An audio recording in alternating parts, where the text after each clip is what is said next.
Yeah. Apparently the district told us we could come and be here this morning, and then they took it back last minute. So we are the only ones here now. No.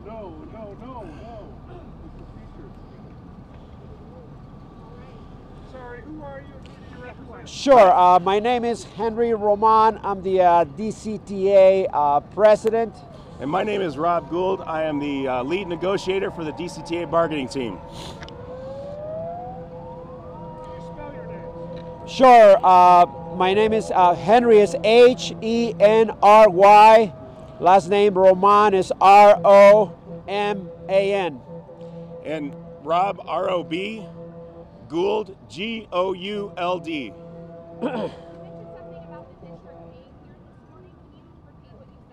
Yeah, so this morning, yesterday, we talked with the district and they had set it up for us where they were okay with us being here.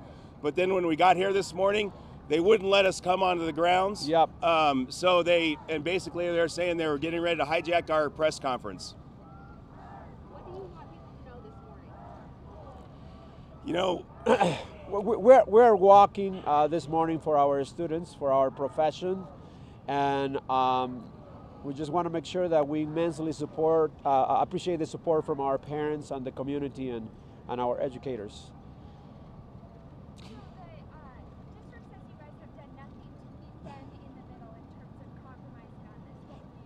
That is not true.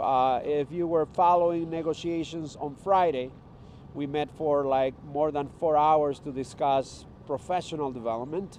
In Denver, we call it PDUs, Professional Development Units.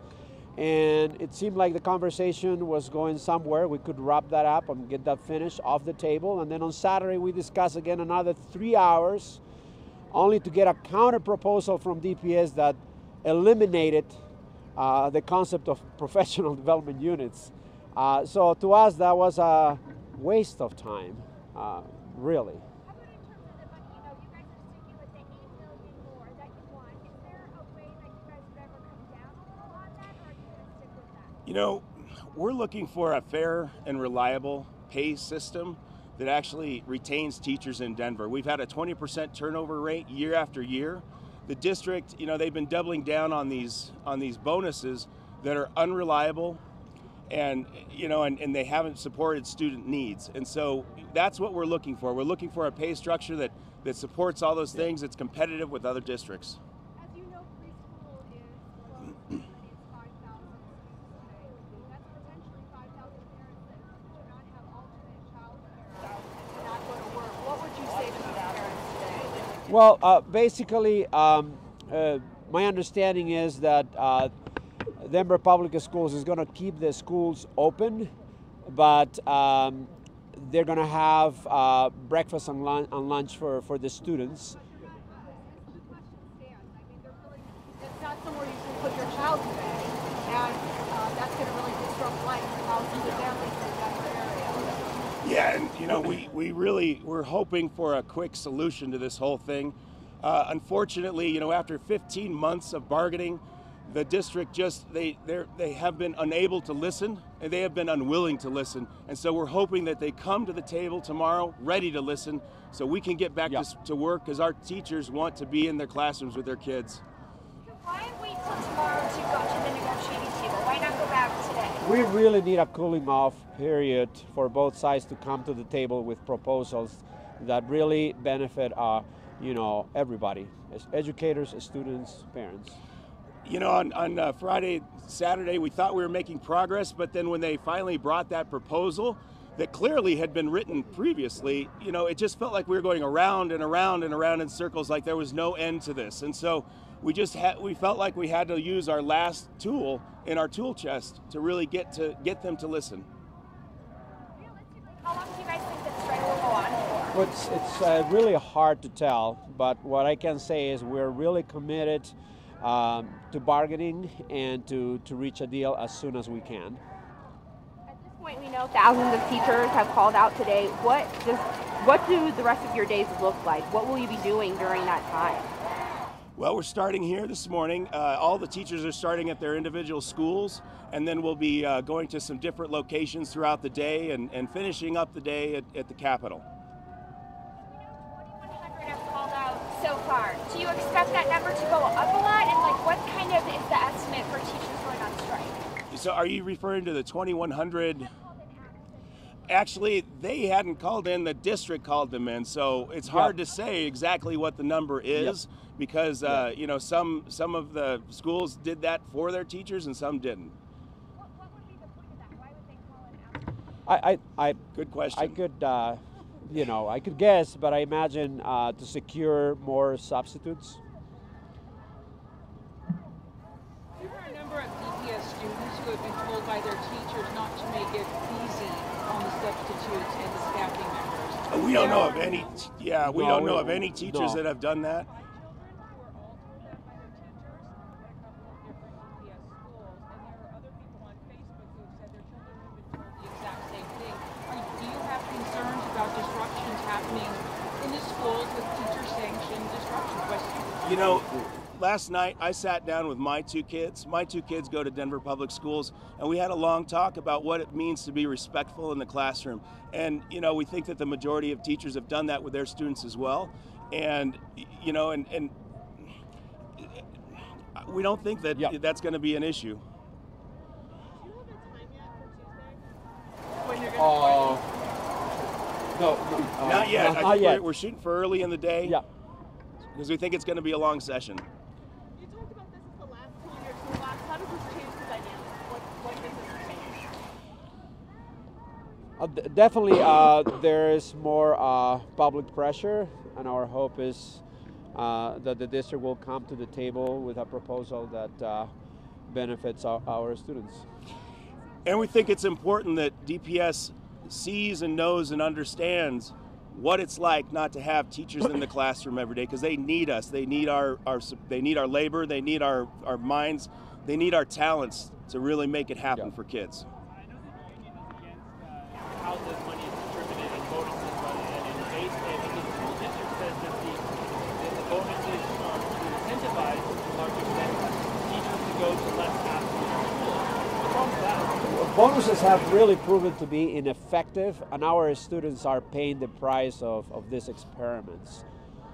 And really, you know, the status quo of pro-comp right now, it's really been disruptive to schools, and it's been disruptive to our students.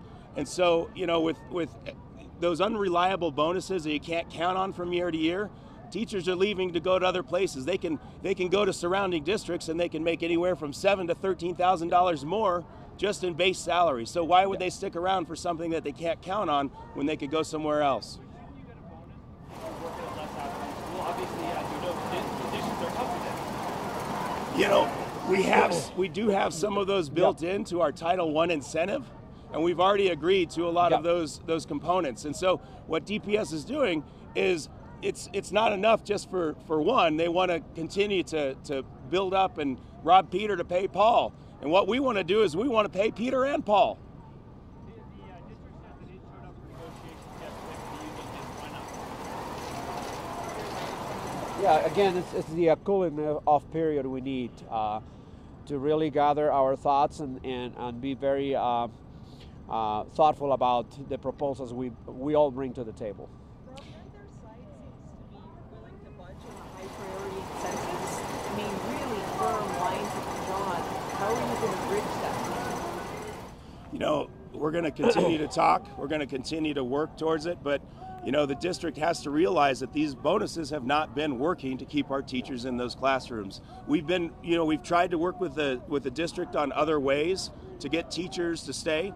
And it just, they haven't been responsive to those either. We've talked about lowering class size.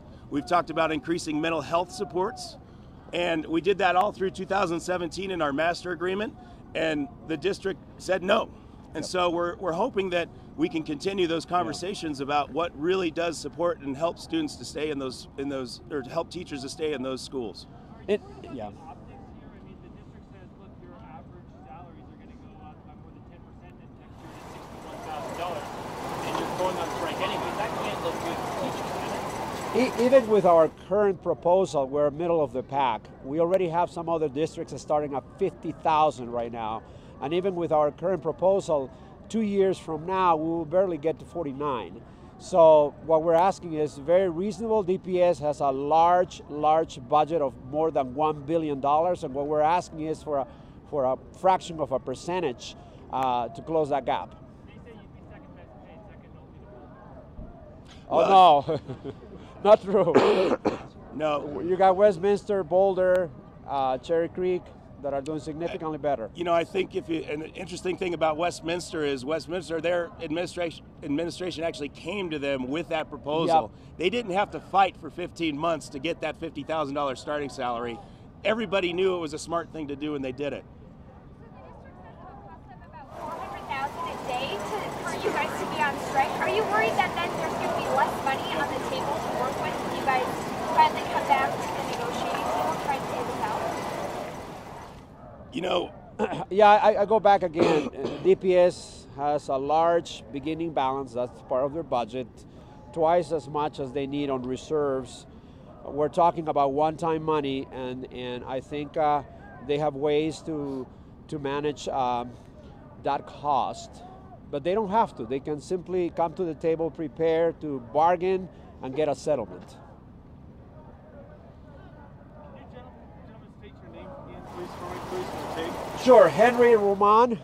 and Rob Gould, lead negotiator. Is there a concern that some of those other things like lower class size or mental health supports get harder to pay for if all those administrative, like they're saying they're going to cut this much for administration, but it all goes into the salary? Are there any trade-offs there? You know, Yeah, I mean, you're asking also about something not just for the short term, but the long term, and obviously school funding is a bigger issue, not just for Denver, but for Colorado too. So the legislature will deal with that in the next few months, and hopefully we'll get maybe a bite down of the BS factor or the budget stabilization factor, and that would help not just Denver, but all the schools. we're hoping that, you know, Denver's got one of the hottest economies, and we're hoping that we continue to work on these problems in the years to come. That's about it for us, guys. We need to get on to a few more engagements. So we just want to thank you all for coming out this morning and being here. It's chilly, but it's a beautiful Colorado day. So good day to stand up for Denver students. Thank you. Thank you.